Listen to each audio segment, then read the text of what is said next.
ka dom changin nun na kim lo lo ma kim lo cha le lung ai na ram mai ani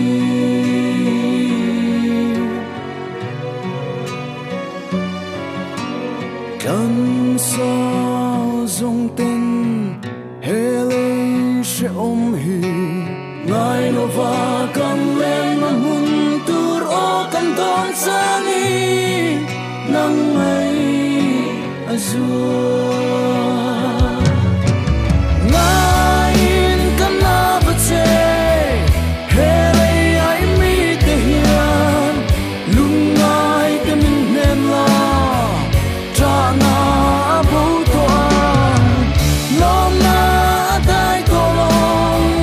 lim na bu le na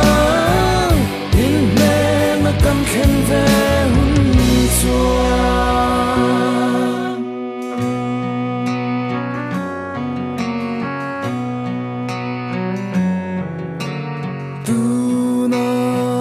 chavin rumri ma ila kan solen na ko em hun chua lo ma zai kan le to an